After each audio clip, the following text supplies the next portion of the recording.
What's going on, guys? This is Blockbird Cryptocurrency coming at you with another video. Market cap is at $393 billion. Bitcoin dominance is at 38.2%. It is currently down only slightly, less than a tenth of a percentage point. Ethereum is up about 4%, and Litecoin is up about half of a percentage point. So I recently tweeted, for those of you who follow me on Twitter, that I was concerned about the volume of Bitcoin. And while I am not as bearish as I was a week ago, I still am treading carefully. So in this video, we're going to talk a little bit about Bitcoin and also how some of my other positions are doing, or at least some of my picks are doing since I posted those videos a few weeks ago. So let's look at Bitcoin first and talk a little bit about it, and then we'll look at some of the other positions. So on the weekly chart, we had some important things happen. We had a really nice run up here on April 12th. We had a really strong bull candle, and we had a pretty nice strong bull candle here on April the 20th, though not comparable to this. But still, it pushed us up to that next level, and it broke through that key resistance point of that 50-day moving average. Because prior to that, since the death cross, we have been bouncing up and down below that 50-day moving average. And so I do think that was an important milestone in trying to get this bullish machine back in action. With that said, like I said, I am looking at Bitcoin's volume. And the volume is not comparable to the bear market that we recently had. So let's look at the historical data again. So last 24 hours, we're sitting at a little over 6 billion in volume. Before that, 7 billion in volume, and so on. And as I said in my previous video, we have to break out of that trend between $4 and $8 billion in volume.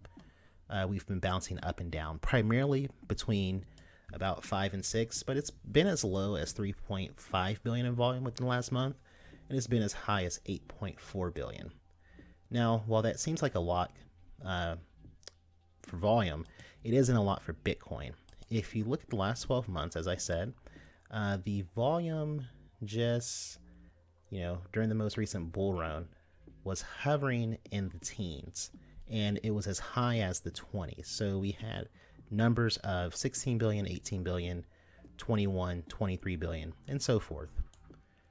So that is one concern that I am having. And additionally, on the daily chart, we are reaching a kind of a pretty high RSI level, which, as of late, we haven't seen an RSI over 60. So this is actually unprecedented. We have an RSI of 63. So there will probably be a little bit of pullback coming up soon. And finally, let's take a look at the weekly chart. So the daily chart, I think, like I said, it's pretty much trading sideways. It's up a little bit, but not significantly. But if we take a look at this weekly chart, I want to know what you guys think. So each one of these candles represents a week, and I legitimately want feedback. This is not a rhetorical question. Does this chart look bullish to you? Now, it is easy to get caught up in the grandeur of a bull run or a weekly bull run. To see a huge spike in volume and to see your alts go up, to see Bitcoin go up a little bit and break through those key resistance points. But when looking at the weekly chart, that doesn't look that bullish to me.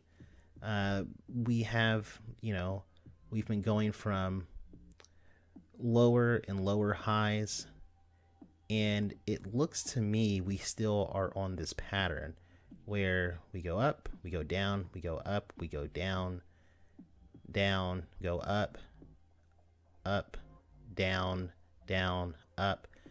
So I don't know. What do you guys think about this? This isn't a deep TA video. This is more of a kind of a common sense, if you will. I don't think you have to be a day trader. You don't have to be well versed in technical analysis to look at this chart and I think get an accurate read of where this market may be going. And also keep in mind, we have not seen that major capitulation event that a lot of people are waiting for. And it's not as though, traders are going to miss the boat and, they're going to kick themselves and just FOMO. But a lot of the traders who are not jumping into positions, they already are locked in.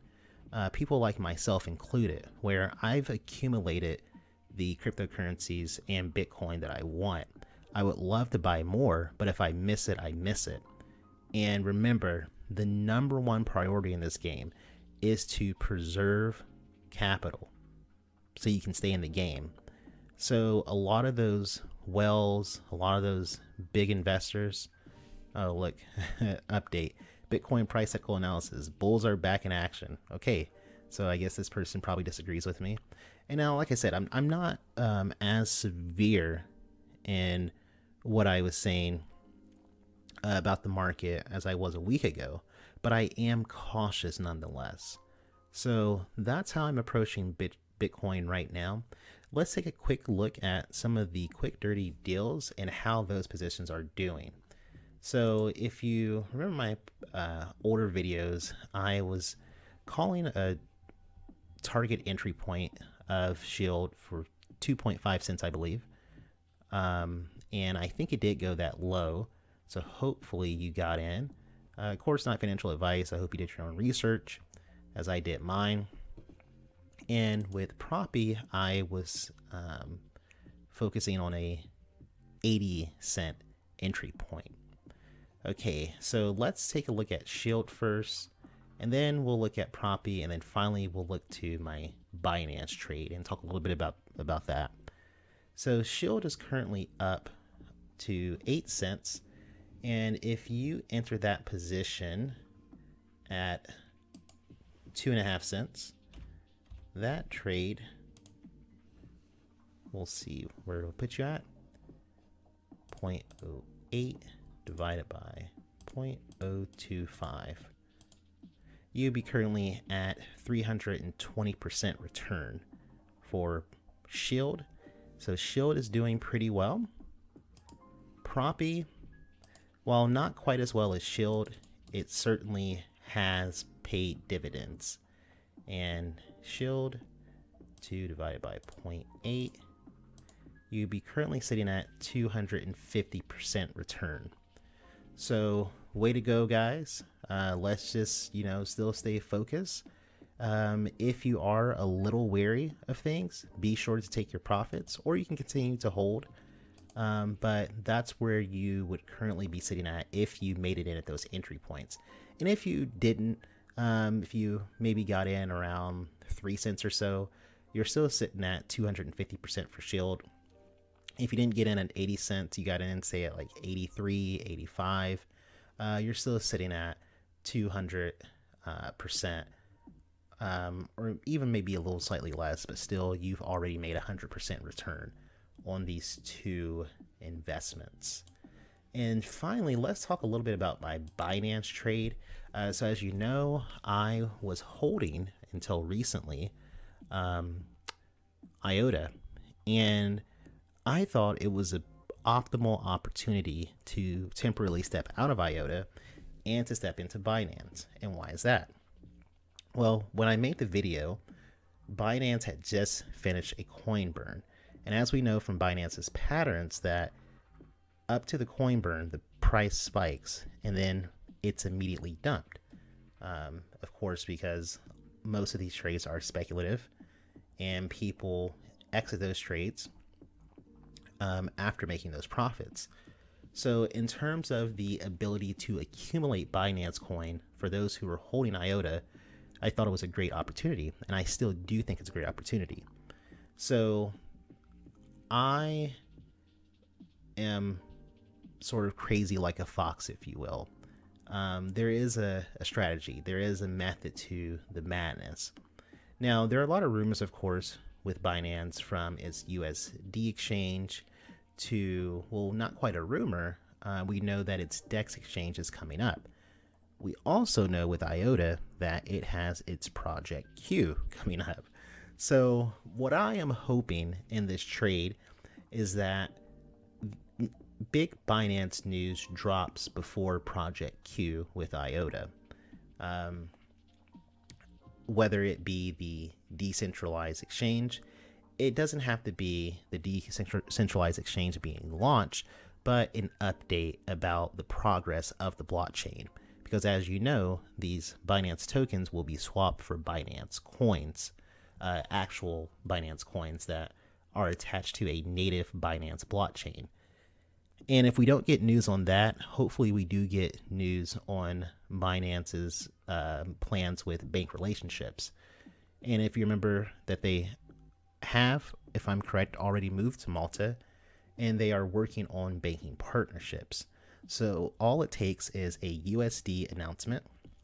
And if not a USD announcement, it'll probably be a Euro announcement.